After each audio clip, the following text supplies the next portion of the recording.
नमस्कार। हाम्रो नेपाल हामी नेपाली भन्ने अभियानले भ्रष्टाचार विरुद्धको यो महाअभियानले आज पत्रकार सम्मेलन गरेको छ। पत्रकार सम्मेलन गर्नुको मुख्य उद्देश्य भनेको यही आउँदो असार 1 गते मङ्गलबजारको सुन्धारामा बृहत नागरिक आमसभा विरोध र्याली हुँदैछ। त्यो विरोध र्याली गर्नका लागि र त्यो विरोध र्यालीमा आउन उपस्थित हुनका लागि नेपालभित्र रहनुभएका आमाबुवा दाजुभाइ दिदीबहिनीहरू सबै उपस्थित भइदिन हुन हामी हार्दिक अनुरोध गर्दछौँ। किनभने यो सरकारले भ्रष्टाचार यति धेरै गर्यो कि जुन भ्रष्टाचारको कुनै हिसाब किताब छैन। म एउटा उखान भन्न चाहन्छु। यहाँ अहिले के छ भने एकजना मान्छेलाई पनि तपाईको पीसीआर टेस्ट अहिले नगराउने, पीसीआर मेसिन नहुने, कोरोनाको औषधि भनेको बेसार र नुन प्राध्यापक डाक्टर केपी शर्मा ओलीज्यू हुनुभएको छ। आजबाट उहाँले मेडिकलको नयाँ ट्विस्ट पत्ता लगाउनु भएको छ। नागरिकहरू पीसीआर टेस्ट गर्न नपाएर तडपिएको अवस्था छ। क्वारेन्टाइनबाट तपाईको अहिले पनि पीसीआर टेस्ट गर्ने मेसिन छैन। 5वटा मेसिन ल्याउनु भएको थियो, त्यो बन्द भइसक्यो। फेरि अर्को मेसिन किन्नु भएको छैन। तर रकम भने 10 अर्ब भन्दा बढी खर्च गरिसक्नु भएको छ। यसका विरुद्धमा पनि अब हामी नागरिकहरू उठेनौँ। अब नागरिकले अझै आवाज उठाएनौँ भने हामी नागरिक र हामी पशुमा केही पनि फरक हुँदैन। कारण किनभने सरकारले यति ठुलो भ्रष्टाचार गरेको छ। अझ कर तिर भन्छ। सरकारले यत्रो भ्रष्टाचार गरिसके पछाडि पनि हामी चुप्प लाएर बसेका छौँ। औषधिमा घोटाला गर्यो यसले 54 करोड भन्दा बढी तपाईको यिनले औषधिमा घोटाला गरे। एउटा उदाहरण तपाईलाई दिन चाहन्छु म। एउटै मास्कलाई तपाईको जुन सर्जिकल मास्क छ, नेपाली सेनाले त्यो मास्कलाई किन्छ 39 रुपैयाँमा। त्यही मास्क किन्छ ओम्नी ग्रुपले 52 रुपैयाँमा। त्यही मास्कलाई तपाईको आएर स्वास्थ्य सेवा विभागले किन्छ कि जम्मा 15 रुपैयाँमा। यसरी अरबौंको भ्रष्टाचार गर्नुभएको छ। अरबौंको भ्रष्टाचार गर्नुभएको छ। 10 अर्ब खर्च गरिसक्नुभयो। आज पनि नागरिकहरूमा उचित किसिमको क्वारेन्टाइन छैन। अहिले पनि विश्वमै पहिलो पटक विश्वकै नमुना देश भएको छ जसको पीसीआर टेस्ट गर्ने मेसिन छैन। रकम चाहिँ कति खर्च गरेछ? 10 अर्ब गरेछ। जब एउटा पीसीआर मेसिनलाई 19 लाखदेखि 20 लाख रुपैयाँ पर्छ। त्यो एउटा पीसीआर मेसिन नकिन्ने यो सरकार 10 अर्ब चाहिँ खर्च गरिसक्यो। अझै तपाईलाई भन्छ अहिले नागरिकको क्वारेन्टाइनको अवस्था हेर्ने भने कहीँ कतै छाउ गोठमा तपाईको तपाई क्वारेन्टाइन बनाइएको छ। कतै गाईको भैँसीको गोठमा क्वारेन्टाइन बनाइएको छ। कतै पाल हालेर जम्मा तपाईको मान्छे क्वारेन्टाइनमा बस्यो भने अझ मर्ने अवस्था छ। त्यति नै मात्र होइन, विश्वभरिका धेरै देशहरू छन्। ती देशहरूमा यस्तो कोरोनाको अवस्थामा, यस्तो अप्ठ्यारो र गाह्रो परेको अवस्थामा के गर्छन् भने त्यो विश्वका अरू देश र अरू राष्ट्र मुलुकहरूले अमेरिका लगायत अरू देशको कुरा छोडौँ, जो देश विकसित छन् ती देशको कुरा मात्र हामीले गरेका छैनौँ। सम्माननीय प्रधानमन्त्रीज्यूलाई हाम्रो आग्रह के छ भने ती देशहरूमा हेर्नुहोस् त, कहीँ तपाईको लोनमा दिइराखेको छ, नागरिकलाई लोन दिइरहेको छ। कहीँ तपाईको ऋणहरू मिनाहा गरिएको छ, कहीँ ब्याज मिनाहा गरिएको छ, कहीँ उचित किसिमको खाने व्यवस्था सरकारले ग्यारेन्टी लगाएको छ। तर यो देशमा आज पनि न त तपाईको ब्याज मिनाहा गरिएको छ, न त ऋण मिनाहा गरिएको छ, न त त्यो ऋण लिने मान्छेलाई पछाडि तिर्नुपर्छ भनेर त्यो समयलाई तपाईको पेन्डिङ गरिएको छैन। सिर्फ कर प्रसाद ओली भन्नुभएको छ। उहाँ कर मात्रै लिनुहुन्छ, 10 अर्ब खर्च गर्नुहुन्छ। अझ राष्ट्रपतिको गलैँचा किन्नुभयो भनेर सोद्धाखेरि राष्ट्रपतिले के किन्यो थाहा हुन्छ भनेर ठाडो जवाब दिनुहुन्छ। यसका विरुद्धमा अब नागरिक आउनुपर्छ। हामीले कर केका लागि तिर्यौँ? आज म तपाईलाई आग्रह गर्न चाहन्छु, एउटा ट्याक्सी ड्राइभरले, एउटा ट्याक्सी किन्ने मान्छेले 30 लाखमा एउटा ट्याक्सी किन्छ नम्बर प्लेट सहित। त्यो ट्याक्सीको वास्तविक मूल्य भनेको तपाईको 8 लाख भन्दा बढी हुँदैन। 8 लाख सबै जोड्यो भने 10 लाख हुन्छ। 10 लाखमा किन्नुपर्ने ट्याक्सी 30 लाखमा किनेर 20 लाख यो सरकारलाई कर तिर्छ। तर आज त्यो ट्याक्सी ड्राइभरले ब्याङ्कबाट लोन लगाएको छ। लोनको ब्याजसम्म सरकारले मिनाहा गर्दैन, बरु 10 अर्ब घोटाला गर्छन् यिनले। त्यसको हिसाब किताब संसदमा मागिरहँदाखेरि हिजो भनेको कुराप्रति हामी घोर आपत्ति गर्न चाहन्छौँ। त्यसको हिसाब किताब दिन चाहनुहुन्न प्रधानमन्त्रीज्यू। त्यो भएको हुँदाखेरि अब हामी यसरी सहेर बस्ने, चुप लाएर बस्ने भने मजाले लुट्ने अझ त्यतिले पुगेको छैन। अझ भन्छन् कर यदि तिरेनौ भने तिमीहरूको बाउबाजेको सम्पत्तिको बिगो तिराउँछौ। त्यति मात्र कहाँ भनेका छन्, सापट्टि मागेर भए पनि कर तिर भनेका छन्। यसको विरुद्धमा सम्पूर्ण व्यवसायीहरू, यो जुन जसरी यिनले लोन दिएका छन् त्यसका लागि, जसरी यिनले ब्याज मिनाहा गरेका छैनन् त्यसका लागि, यिनीहरूलाई यो पैसा अब छैन। ज्ञानेन्द्रहरूलाई हाम्रो अभियानले हावा कुरा गर्यो भन्नुहुन्छ भने 6 खर्ब 62 अर्ब भन्दा बढी बेरुजो छ। आज पनि अरबौं रुपैयाँ भ्रष्टाचार छ। करिब 22 खर्बको हाराहारीमा यिनीहरूले भ्रष्टाचार गरेका छन्। तर त्यो रकम आज ल्याएर तिराएर गर्नुपर्नेमा हामी सिर्फ कर तिर्ने, चुप लाएर बस्ने, बोल्दै नबोल्ने भएको छ। अब बोल्नुस्, अब उड्नुस् र यो सरकारलाई कर तिर्नबाट वञ्चित गर्नुस्। कर तिरेपछि त्यसको हिसाब किताब चाहिन्छ।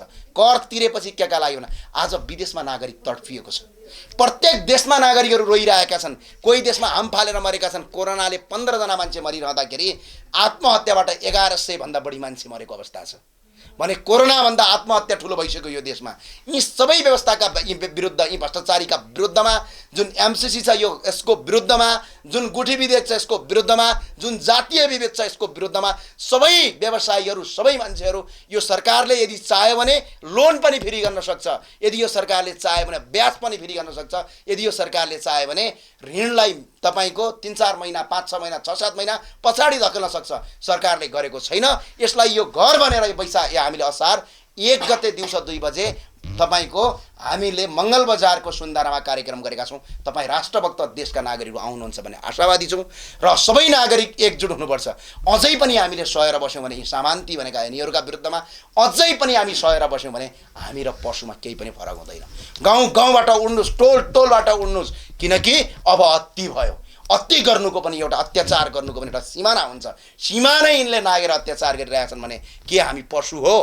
यिनले आएर लट्ठी हान्ने, यिनले नीति बनाउने, यिनीहरूलाई कोरोना तपाईँको नलाग्ने, यिनीहरूलाई क्वारेन्टाइन नलाग्ने, भाटबटनी जस्ता ब्ल्याक मार्केटिङ गर्दै हिँड्ने र नेपालमा करोडौँको कर नतिर्नेहरू तपाईँको कोरोनाको बेला पनि खोल्ने, भिआइपीहरू गाडी पास गरेर हिँड्न पाइने, सर्वसाधारणलाई रोक्ने, एउटै देशमा 2टा कानुन लागू गर्ने भयो। यसका विरुद्धमा अब नागरिक उठ्दिन म अनुरोध गर्दछु। हस्, धन्यवाद। अब हाम्रो प्रवक्ताले बोल्नुहुन्छ। धन्यवाद।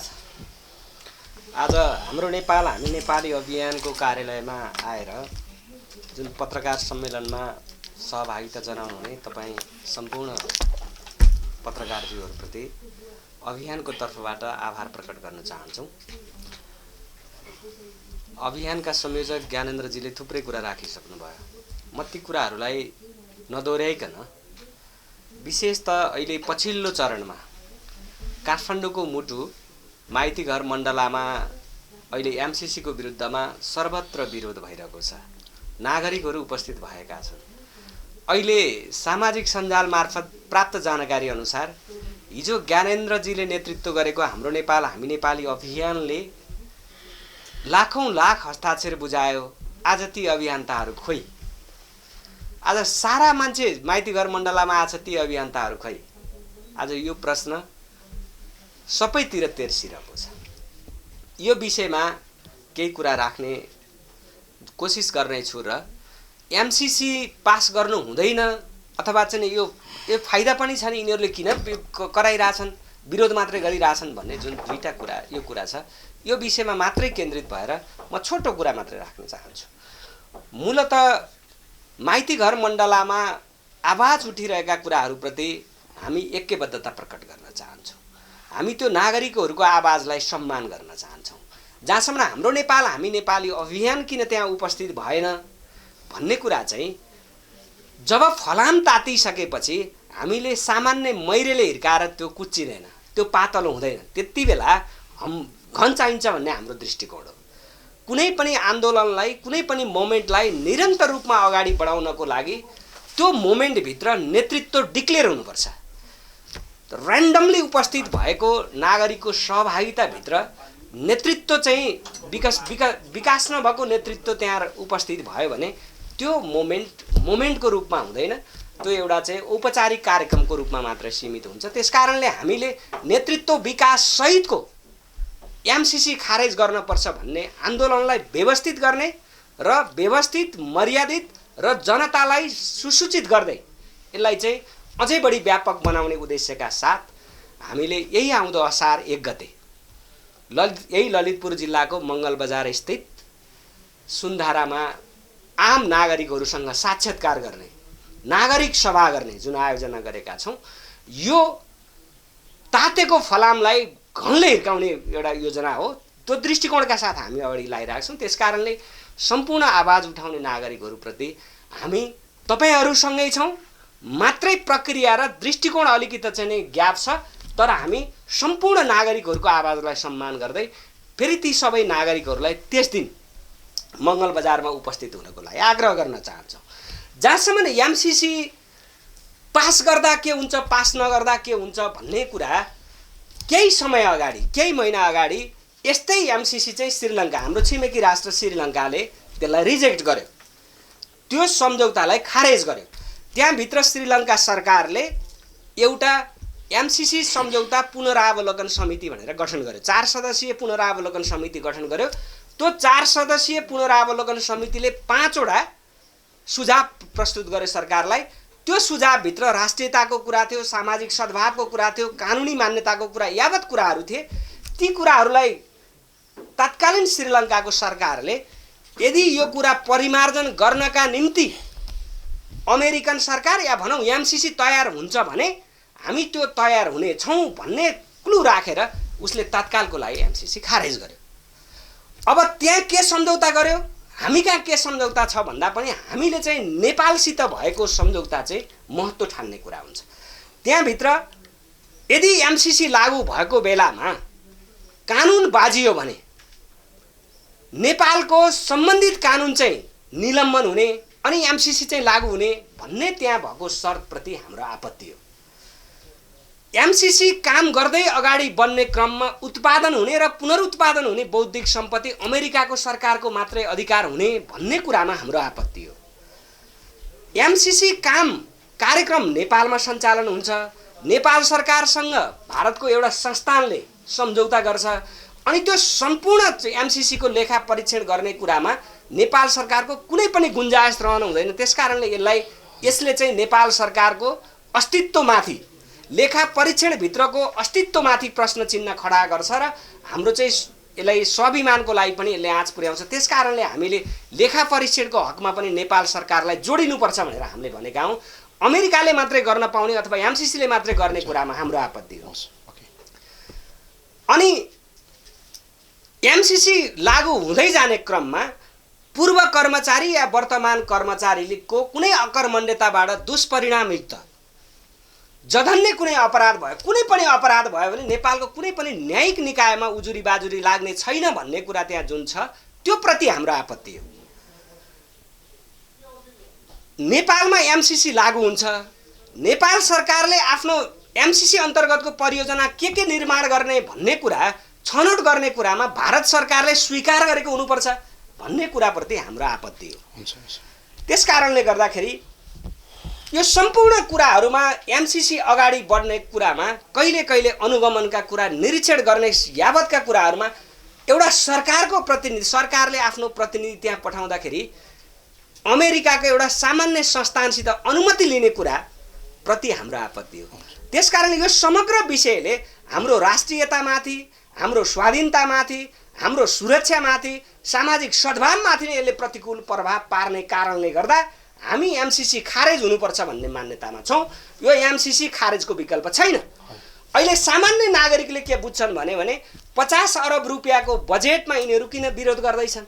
ए बाबा, हामी 50 अरबको बजेट कार्यान्वयन हुँदैन भन्ने पक्षमा छैनौँ। एमसीसी कार्यक्रमको विरोधका कुरा उठ्दै रहँदाखेरि हाम्रै छिमेकी राष्ट्र चाइनाले 65 अरब रुपियाँ अनुदान सहयोग दिँदा नेपाल सरकारको सम्बन्धित मन्त्रालयको सचिव या मन्त्री र सम्बन्धित देशको परियोजनाको प्रमुखले सही गरेर कार्यान्वयन गर्न हुने 65 अरब, यो चाहिँ किन संसदबाट पास हुनुपर्ने? त्यसकारणले अमेरिकाले बिना शर्त साँच्चै नेपाललाई अनुदान दिन खोजेको हो, साँच्चै नेपाललाई विकास गर्नका लागि खोजेको हो भने नेपाल सरकारको परराष्ट्र मन्त्री स्तरको हो या भूमि व्यवस्था मन्त्रालय स्तरको मन्त्रीले अथवा चाहिँ मन्त्रालयको सचिवले सही गर्ने, उतापट्टिबाट एमसीसीको प्रमुखले सही गरेर किन कार्यान्वयन हुन सक्दैन? फेरि यसलाई किन संसदबाट अनुमोदन गर्न सकिन्छ भन्ने कुरामा हाम्रो आपत्ति हो। साँच्चै संसदबाट अनुमोदन गर्ने कुरामा राष्ट्रियतासित जोडिएका कुरा, सामाजिक सद्भावसित जोडिएका कुरा, मूल्य र मान्यतासित जोडिएका कुरा, स्वाभिमानसित जोडिएका कुरा हामी पैसासित स्वाधीनता साट्न सक्दैनौँ। सम्पूर्ण नेपाली नागरिकहरूले बुझ्नुपर्ने कुरा के हो भने यो रगतसित सिर्जित भएको मुलुक पैसासित बेच्न सकिँदैन भन्ने मान्यताका साथ आउँदो असार 1 गते एमसीसी खारेजीको विकल्प छैन। एमसीसी कुनै हालतमा खारेज गर्नुपर्छ र यो एमसीसी खारेज गर्दा जहाँसम्म नेपाल सरकारका प्रधानमन्त्री अथवा अर्थमन्त्रीले हाम्रो चाहिँ एउटा चाहिँ ठुलो दात्री निकायलाई चिड्याउनु हुँदैन भन्ने जहाँसम्म कुरा छ। हाम्रो सबैभन्दा ठुलो दात्री निकाय भनेका हाम्रा छिमेकी हुन्। त्यो छिमेकी भनेको भारत र चीन हो। हामीले भारत र चीनलाई सन्तुलित रूपमा अगाडि बढाउन सक्यौँ भने अमेरिका लगायत युरोपियन कन्ट्रीहरू आफै खुम्चेर आउँछन्। यो एमसिसीको 50 अरब भन्दा अरबौं खरबौं रुपियाँ आउने वातावरण झन् बलियो रूपमा तयार हुन्छ। त्यसकारणले पनि यो एमसिसी खारेज गर्नुपर्छ। अहिले स्वाधीनताको आन्दोलन हो, राष्ट्रियताको सवालको आन्दोलन हो, हाम्रो आन्तरिक सुरक्षा व्यवस्थापन गर्ने विषयसित जोडिएका आन्दोलन हुन्। त्यसकारणले इन्डो पेसिफिक रणनीति अन्तर्गत जोडिएको एमसिसी खारेज गर्नुपर्छ। त्यसका निमित्त 1 गते सम्पूर्ण विशेष त ललितपुर निवासी आम नागरिकहरूलाई तपाईँ जुनसुकै पार्टी वर्ग क्षेत्र जहाँ भए पनि यो आन्दोलनमा ऐक्यबद्धता जारी गर्नको लागि उपस्थित हुनका लागि र माइती घर केन्द्रित गरेर आन्दोलन गरिरहनु भएको जो नागरिकहरू हुनुहुन्छ, राष्ट्रवादी देशभक्त नागरिक हुनुहुन्छ, तपाईँहरू सबैलाई त्यो दिन ललितपुरमा केन्द्रित भइदिनु हुनुको लागि आग्रह गर्दै अपिल गर्दै आफ्नो भनाइहरू अन्त गर्न चाहन्छु। धन्यवाद। हामी अब गुठी सम्बन्धमा कुराकानी गर्नेछौँ छोटो, र त्यस पछाडि हजुरहरूसँग भएका क्वेसनको हामी जवाफ दिनेछौँ। हाम्रो रत्न, हाम्रो अधिवक्ता हुनुहुन्छ, हाम्रो रत्नलाल श्रेष्ठ, हाम्रो अभियन्ता पनि हुनुहुन्छ, उहाँलाई म स्वागत गर्छु। पहिला नापा छिटो मिडिया त चाहिँ नि एको धन्यवाद। अन चाहिँ झिउ नेपाल झि नेपाली ढका चाहिँ नि अभियान चाहिँ झि लगाइदिया सुनौटो आज झिसा चाहिँ नि छुया माउ ढका ढल्ला छ। आज झि त चाहिँ नि ललितपुर चाहिँ नि झिसा चाहिँ केन्द्र या तेनौटो झिसा मखला थुके चाहिँ नि जुलुस या तेनौ आम सभा या तेनौ उयो लागि चाहिँ झिसा चाहिँ नि विशाल ठो यसले यहीँ खोप हो सोठा न सुङ्गु जिल्ला न झि चाहिँ नि नेवाट चाहिँ नि उपस्थित जुयु ढका चाहिँ नि नापा चाहिँ नि झिसा चाहिँ नि यसले छा या तेनौ ढका चाहिँ नि सुना प्रश्न या ढल्ला छ। झिसा चाहिँ नि झिउ यसले चाहिँ सोम सांसद चाहिँ झिर चाहिँ नि चुनाव त्याका उनी ल्यावे चाहिँ नि खजुइमको लिपा चाहिँ नि झिसा चाहिँ विभिन्न तर्क चाहिँ नि थो भ्रष्टाचार यो जुल गुठियो जुल अनवना चाहिँ नि झिसा चाहिँ नि थो एमसिसी यो जुल मगला ओके चाहिँ नि झिसा चाहिँ झिर चाहिँ नि छुन चाहिँ जानकारी मरु वो मरु कारण याना चाहिँ नि झि चाहिँ नि छगा चाहिँ नि झि बुढा पाका पि झि मा बाउ पि झि दाजु तता टके पि दको चाहिँ नि छगा चाहिँ नि मंगल बजारे सुन्दारा चाहिँ नि छिसा चाहिँ नि अन चाहिँ नि वया चाहिँ नि छगा चाहिँ नि छिउ चाहिँ नि थो आम नेवाट खे बर्मुत दको वया चाहिँ छगा उपस्थित जुया चाहिँ छि प्रवक्ता जीवन ढाटे छि ज्ञानेन्द्र शरण ढाटे चाहिँ नि छि चाहिँ नि सुन्दारा छगा चाहिँ नि 3 बजे वया चाहिँ नि छगा चाहिँ नि थो सडक चाहिँ नि छुटाओ 2 बजे न 3 बजे तक चाहिँ नि वया चाहिँ नि छुपी चाहिँ नि छगा वया चाहिँ नि भाषण नियन दिस छिसा चाहिँ सुरुवात या चाहिँ नि यसले न लिसे छा सुरुवात या ढगा ढाला छ यसले चाहिँ नि हरेक बेला बेला चाहिँ नि शक्ति छिसा चाहिँ यसले नेवाटेसँग याना चौजिया ठुके चाहिँ नि अगाडि बढे जी तेनौका अहिले छौ गुठी यो चाहिँ नि सम्बन्धी छोटगा ढासा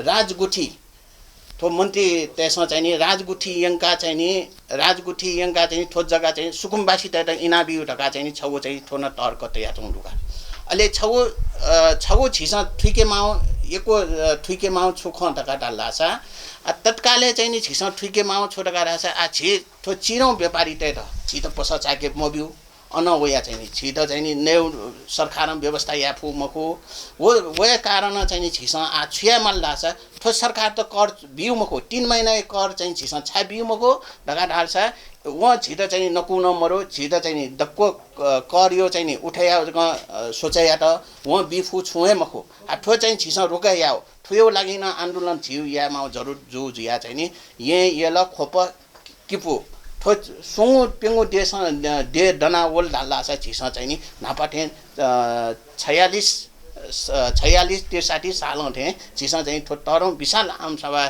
थन ललितपुर सुरुवात या तेनो जुया चाहिँ नि ठुके चाहिँ नि छि मिडिया कर्मी त एको धन्यवाद। हजुर धन्यवाद सबैलाई।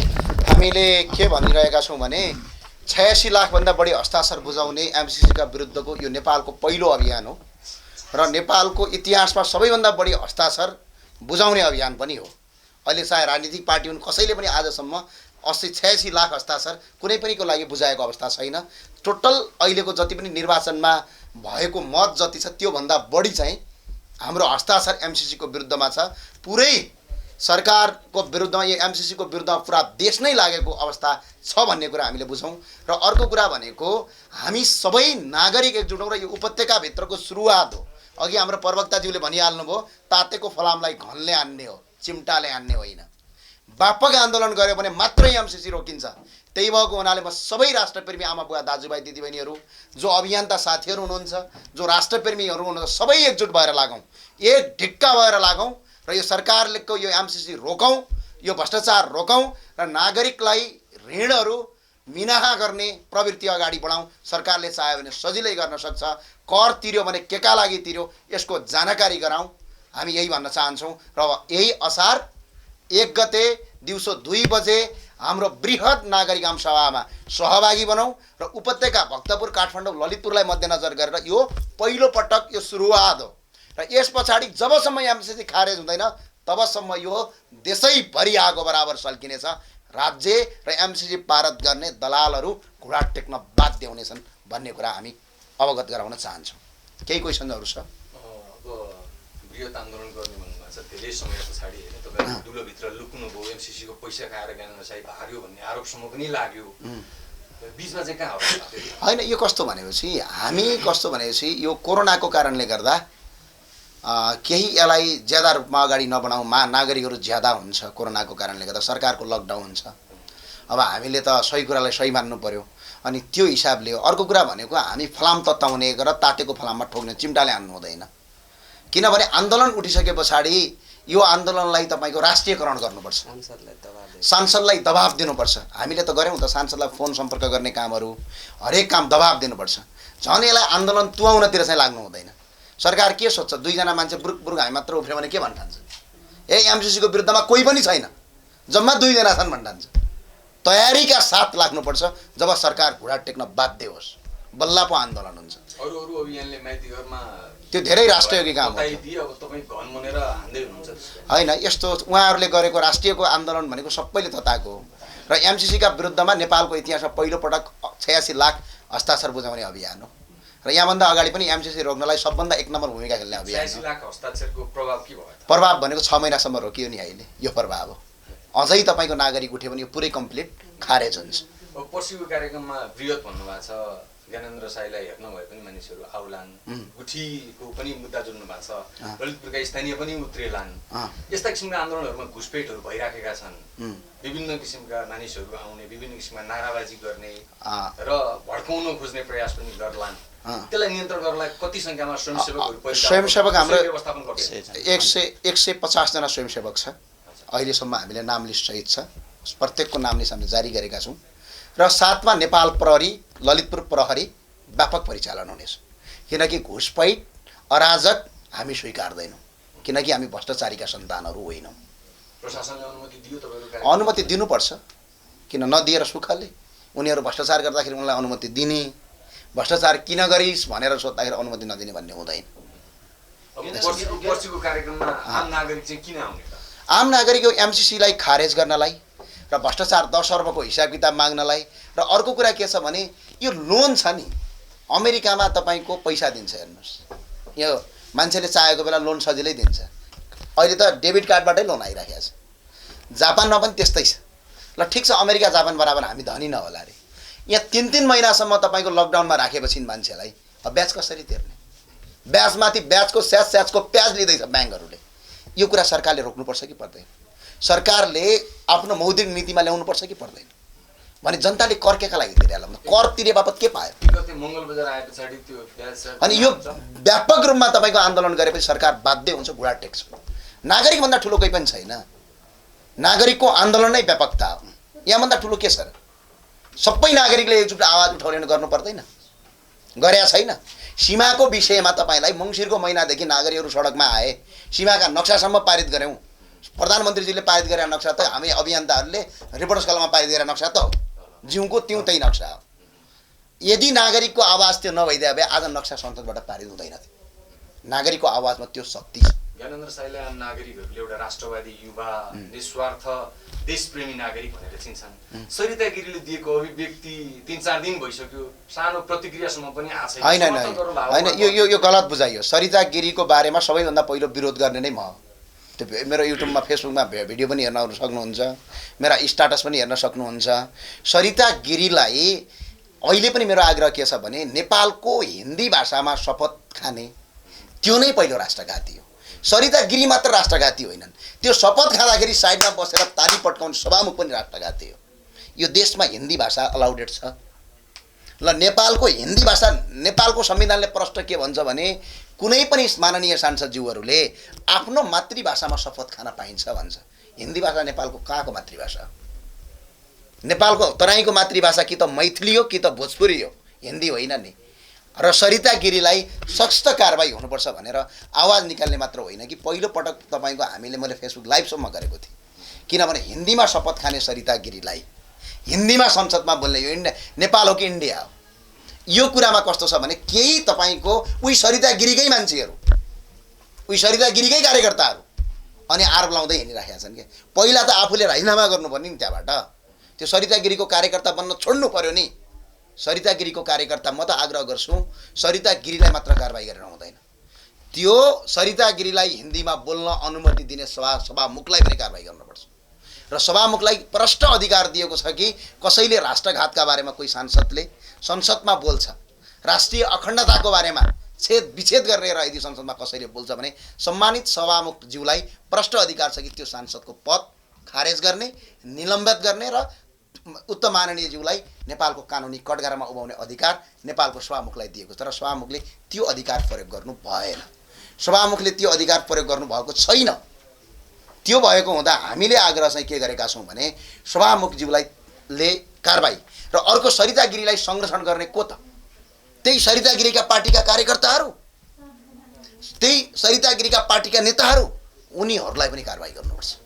यो कुरा हो। जस्तो तपाईँहरूले आम सभा गर्दै हुनुहुन्छ र यो एमसिसी लगायत सीमाको विषयमा माइती घरमा पनि फाटाफुटा आन्दोलन भइरहेछ। तपाईँले बृहत आमसभा त भन्नुभयो, आजको पत्रकार सम्मेलनसम्म तपाईँले कुनै प्रशासनबाट अनुमति लिनुभएको छैन। भोलिको दिनमा गएर तपाईँले आमसभा गर्दाखेरि त्यहाँबाट कोरोना महामारी अथवा त्यो कोरोना फैलियो भने जिम्मा कसले लिने? तपाईँले लिने, तपाईँको अभियानले लिने, कसले लिने? होइन, कोरोना यो सरकारले लिनुपर्ने कुरा हो। सरकारले पहिला भ्रष्टाचार गर्न, यसो सुन्नुहोस् न, विरोध र्यालीहरू सरकार नेपालको नागरिकले गर्न पाउने अधिकार छ। यसका लागि तपाईँको सरकारले मापदण्ड गर्ने तरिका हो मेन कुरा भनेको। अर्को सुन्नु न मलाई एउटा कुरो, आमसभाहरू नगर्नु भन्नु अनि भ्रष्टाचार किन गरे त? त्यसो भने 10 अर्ब कहाँ गयो? त्यो दिनुपर्छ कि पर्दैन? अनि नागरिकले यत्रो कर तिरेको के तपाईँको केपी शर्मा ओलीज्यू र राष्ट्रपति विद्यादेवी भण्डारीको कार्पेट किन्नलाई तिरे हो? अनि तपाईँले पनि कर तिर्नुहुन्छ। म तपाईँलाई नै क्वेसन गर्छु, तपाईँले क्यामेरा किन्दाखेरि कर तिर्नुहुन्छ, तपाईँले के पाउनु? आज कोरोनाको बेला तपाईँ कहाँ आएर 2 केजी चामल दिएछ? तपाईँलाई कोरोना लाग्यो भनेर तपाईँको पिसिआर टेस्ट गराएको छ, पिसिआर मेसिनसम्म छैन भने अब नागरिक अझै सुतेर बस्ने? यसको जिम्मा त सरकारले लिनुपर्छ। र यसका लागि हामी स्वास्थ्य सामग्रीको चाहिँ उपलब्ध गराउँछौँ। यसमा तपाईँ ढुक्क हुनुहोस्। हाम्रो डिस्टेन्स मेन्टेनदेखि लगेर हाम्रो त्यहाँ उपलब्ध हुने तपाईँको हाम्रा स्वास्थ्यकर्मीदेखि लगेर स्वयं हाम्रो अभियानको कोषाध्यक्ष नै स्वास्थ्यकर्मी हुनुहुन्छ। हामी उहाँको नेतृत्वमा एउटा टिम बनाएर हामीले काम गर्छौँ। यसमा ढुक्क हुनुहोस्। तर यो तपाईँको हलानालाई आरोप लाउने, फलानालाई आरोप लाउने, पहिला आफूले भ्रष्टाचार गर्न रोक्नु पर्यो नि। 10 अर्बको हिसाब किताब देखाउनु पर्दैन, पिसिआर टेस्ट गराउनु पर्दैन, नागरिकले यत्रो कर तिरेछ तिनीहरूको ब्याज मिना ऋण मिना गर्नु पर्दैन। अझ आएर ठुलो कुरा गर्ने, अझ 25 गतेसम्म कर तिर्नुहोस्, 7 गतेसम्म कर तिर्न पुलिस लाएर पक्रिन्छु। के पुलिस यिनीहरूको घरको पेवा हो? के देश यिनीहरूले आर्जिया हो? के इतिहास छ यिनीहरू भने? अब हामी चाहिँ सहेर बस्ने। तपाईँ हामी सबैले कर तिर्छौँ। बिचरा एउटा गाडी किन्ने मान्छे, ट्याक्सी ड्राइभरले त, ट्याक्सी र गाडीवालाले त तपाईँको 20 लाखभन्दा बढी कर तिर्छन् एउटा गाडीमा, डाइरेक्टली या इन्डाइरेक्टली। तर त्यो 20 लाख अनुसार 20 रुपैयाँ पनि डिडक्सन दिँदैन। केका लागि?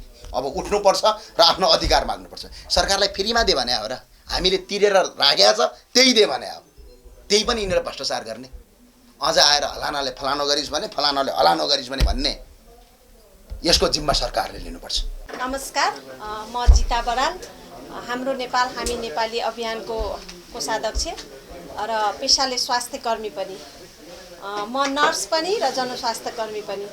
आज म यहाँहरूसँग अहिले हाम्रो देशसँगै विश्व नै कोरोनाले आक्रान्त छ।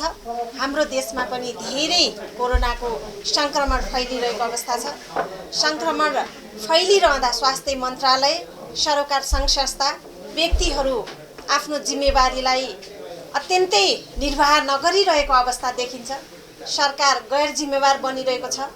PCR टेस्ट गर्नुपर्ने नागरिकहरूलाई आरडिटी टेस्ट गरेर सङ्क्रमण नभएको पुष्टि गरेर घर पठाइरहेको अवस्था छ। मृत्यु भइरहेको अवस्था छ। आइसोलेसन अव्यवस्थित रूपमा राखिएको छ। क्वारेन्टाइनमा बस्नेहरू त्यही अन्य रोगहरू, अरू अपर्च्युनिस्टिक इन्फेक्सन भन्छौँ हामी मेडिकल टर्ममा, त्यस्ता इन्फेक्सनहरूबाट फेरि अर्को महामारी फैलिएला कि भन्ने पनि अर्को डर छ। यो अवस्थामा हाम्रा स्वास्थ्य कर्मीहरू जो फ्रन्ट लाइनमा बसेर सेवा दिइरहनु भएको छ, उहाँहरूको स्वास्थ्य झन् जोखिममा छ। सुरक्षाकर्मीहरूको स्वास्थ्य जोखिममा छ र यहाँहरू पत्रकारजीहरूको स्वास्थ्य अत्यन्तै जोखिम अवस्थामा रहँदा नेपाल सरकारले गरेका हरेक निर्णयहरू एकपछि अर्का श्रृङ्खलाबद्ध गरेका निर्णयहरूप्रति हाम्रो सिङ्गो अभियानको आपत्ति छ।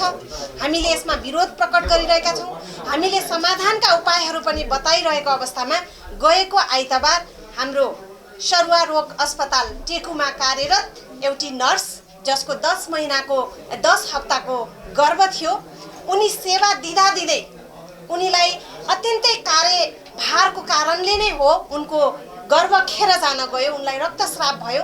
जब रक्तस्राव भइसकेपछि उनीले सल्लाह मागिन्, हामीले तुरन्तै प्रसुति गृहमा जचाउनको लागि पठायौँ। तर विडम्बना, एउटा स्वास्थ्य कर्मी, एउटा नर्स जो फ्रन्टलाइनर सेवा दिइरहेकी नर्सलाई त्यस अस्पतालमा सेवा लिन जाँदा आकस्मिक कक्षमा टिकट लिएर बेडमा सुतिसकेको बिरामीलाई पनि सेवा दिएन, सेवाबाट वञ्चित गराइयो। उनलाई सेवा नदिनुको कारण उनी त्यो सङ्क्रमण अस्पतालमा सेवा कार्यरत भएको नर्स भएको कारणले र त्यो प्रसुति गृहको प्रोटोकलले उनलाई सेवा दिन नमिल्ने कारण त्यहाँका चिकित्सकले बताउनु भएको छ। र यो विषयको लागि पनि अब हामी हाम्रो अभियान विशेष गरेर स्वास्थ्य कर्मीका धेरै मुद्दाहरूलाई हामीले उठाइरहँदा आज स्वास्थ्य कर्मी सेवाबाट वञ्चित हुनु भनेको यो देशको विडम्बना हो। र ती एउटी जो स्वास्थ्य कर्मी जसलाई यो फिजियोलोजीको बारेमा थाहा छ, गर्भ खेर जाँदा देखिने लक्षणहरूको बारेमा थाहा छ, उनी आफू आफ्नो पेटमा भएको बच्चा सुरक्षित छ या छैन, मलाई एउटा भिडियो एक्सरे मात्रै गरिदिनुस्, मेरो अरू परीक्षण नगरिदिनुस्, मलाई एउटा भिडियो एक्सरे मात्रै गरिदिनुस् डाक्टर साहब भन्दा पनि उनलाई हप्काइएको छ, उनलाई दब्काइएको छ, अस्पतालको प्रोटोकलबाट सेवा दिन मिल्दैन भनेर ती नर्सलाई त्यहाँबाट पठाइएको छ सेवा नदिकन। र उनीले फेरि सम्पर्क गरेपछि हामीले तुरन्तै अर्को निजी अस्पतालमा उनलाई समन्वय गरेर उनले सेवा लिइन्। उनको गर्भ खेर गइसकेको अवस्था थियो। हामी अनुमान गर्छौँ त्यहाँनिर एउटा महिला हुन्थिन्। यदि स्वास्थ्य कर्मी हुन्थिनन् भने ती महिला रक्तस्रावका कारण मृत्यु हुन्थिन्। भनेपछि यस्ता कयौँ महिलाहरू आज लकडाउनका अवस्थामा धेरै गर्भवती महिलाहरूले ज्यान गुमाउनु भएको छ। यसको जिम्मेवारी कसले लिने? यस्ता खालका विभेद विकृति अहिले हाम्रो समाजमा अझै मौलाइरहेको छ। चिकित्सकलाई कोरोनाको त्यति ठुलो डर हो अथवा यो नागरिकलाई, आम नागरिकलाई यो समयमा स्वास्थ्य सेवा नदिने भनेपछि स्वास्थ्य कर्मी कति गैर जिम्मेवारी हुन् भन्ने प्रश्न म एउटा स्वास्थ्य कर्मीको नाताले पनि गर्न चाहन्छु। र हजुरहरूको लोकप्रिय मिडिया यदि त्यहाँसम्म पुग्छ भने म अनुरोध गर्न चाहन्छु त्यहाँका डाइरेक्टर डाक्टर सङ्गीता मिश्र जो भर्खरै नियुक्ति भएर आउनुभएको छ, कोरोनाको यो महामारीमा स्वास्थ्य मन्त्रालयले एउटा स्वास्थ्य कर्मीहरूलाई सरुवा गरेर पठाइदिएको अवस्थामा अस्पतालले सेवा नदिइरहेको अवस्था देखिन्छ। यसको सत्य तथ्यका लागि पनि म स्वास्थ्य मन्त्रालयसँग पनि हार्दिक अनुरोध गर्दछु, यदि त्यस्ता स्वास्थ्य कर्मीहरूलाई परामर्श गरेर अथवा सेवामा खटाउन सकिँदैन भने त्यस्ता स्वास्थ्य कर्मीलाई कानुन बमोजिम सजायको पनि हामी माग गर्दछौँ। र यसको लागि आज नै हामी थापाथली प्रसुति गृह त्यहाँका डाइरेक्टरलाई भेट्न पनि जाने कुरा म यहाँहरूलाई जानकारी गराउन चाहन्छु। धन्यवाद। यो घटनाको विषयमा जो त्यहाँको स्टाफ नर्स हो जसले चाहिँ यो पीडा बेहोर्नु भयो उहाँले चाहिँ आफ्नो कुरा सार्वजनिक गर्नुभयो, उहाँले सार्वजनिक गर्नुभयो। अस्ति दुईवटा अनलाइन न्युजहरूले पनि निकालेको छ। सँगै यहाँहरूले हेर्नुभयो होला न्युज 24 मा उहाँले लाइभ इन्टरभ्यू पनि दिनुभएको छ र उहाँ अहिले आराममा हुनुहुन्छ। उहाँको बच्चा खेर गइसक्यो, यहाँहरूले बुझ्नु भएको छ। उहाँ रक्तस्रावबाट ग्रसित हुनुहुन्थ्यो, तुरन्त उपचार भयो, उहाँको बच्चा खेर गइसकेको भएर उहाँ आराममा हुनुहुन्छ। यदि यहाँहरूले चाहनुहुन्छ भने म ती नर्सको सम्पर्क नम्बर उपलब्ध गराउन सक्छु, यहाँहरूले टेलिफोन इन्टरभ्यूहरू पनि लिन सक्नुहुन्छ। अब उहाँलाई क्षतिपूर्ति दिलाउने के गर्ने? हामी अब अस्पतालमा गएर यो विषयमा हामी डिटेलमा कुराकानी गर्छौँ र एउटा स्वास्थ्य कर्मी मात्रै वञ्चित होइन, यस्ता धेरै सेवाग्राहीहरू वञ्चित छन् र यो एउटा प्रतिनिधि पात्र मात्रै हो र यसका विषयमा पनि हामी आवाज उठाउँछौँ र हाम्रो अभियान यसको लागि समाधानका विकल्पसहित त्यो अस्पतालसँग अब छलफलको लागि जाँदैछ। अस्पताललाई तपाईले दिने विकल्प चाहिँ के? विकल्प भनेको एउटा सरुवा रोग अस्पतालमा काम गर्ने स्वास्थ्य कर्मी कोरोनाबाट संक्रमित भए पनि उनले त्यहाँनिर नेपालको संविधानले सुनिश्चित गरेको स्वास्थ्य सेवा पाउनुपर्छ। त्यहाँबाट कुनै पनि सेवाग्राही फर्किनु हुँदैन र म यहाँलाई अवगत गराउन चाहन्छु, योभन्दा अगाडि त्यहाँको डाइरेक्टर डाक्टर जागेश्वर गौतम जो हुनुहुन्थ्यो, अहिले उहाँलाई स्वास्थ्य मन्त्रालयमा प्रवक्ताको रूपमा सरुवा गरिएको छ र उहाँ स्वयं डाक्टरले भन्नुभएको छ कि यहाँ कोरोना लागेका संक्रमण लागेका बिरामीलाई पनि हामी सुरक्षा हाम्रा अपनाएर हामी सेवा दिइरहेका छौँ भनिरहनु भएको सन्दर्भमा एउटा स्वास्थ्य कर्मी नर्स यो सेवाबाट वञ्चित हुनु कति लज्जास्पद छ। स्वास्थ्य मन्त्रालयले दिइरहेको सेवाको अनुगमन कसले गरेको छ? स्वास्थ्य मन्त्रालयबाट प्रभाव भएका सेवा सुविधाहरू नागरिकले पाएका छन् छैनन् भन्ने कुराको लेखाजोखा कसले गरेको छ भन्ने प्रश्नसहित हामी यसको समाधानको लागि अब अहिले नयाँ आउनुभएको निर्देशकको हामी प्रतिबद्धता पनि लिएर आउँछौँ र यो सेवाको अनुगमन अब हाम्रो अभियानले गर्छ। जो भिक्टिम भएको नर्स हो उहाँको चाहिँ भनाइ के छ? उहाँले यो विषयमा मलाई आवाज चाहियो, मैले यो विषयमा म अब चुप लाग्दिनँ। मेरो बच्चा त खेर गइसक्यो होइन, म अहिले अस्वस्थ छु, म बाहिर मैदानमा आउन सक्दिनँ। तर मैले अब कुनै सञ्चारकर्मीहरूले चाहनुहुन्छ भने यो विषयमा म मेरो आवाज बुलन्द गर्न चाहन्छु भनेर नै हजुरको अस्तिको सिधा कुरा अनलाइनको यो इन्टरभ्यूमा उहाँले फोनिङ इन्टरभ्यू दिएर नै कुरा उठाइसक्नु भएको छ, यहाँले हेर्न सक्नुहुन्छ त्यहाँनिर। र हेल्थ पोस्ट न्युजहरू अनलाइन न्युजहरूबाट पनि यो विषयहरू आइरहेको छ र आज हामी हाम्रो अभियानको तर्फबाट अस्पतालमा गएर यो विषयमा अझै विस्तृत कुराकानी सहित समाधानको लागि हामी छलफल गर्छौँ।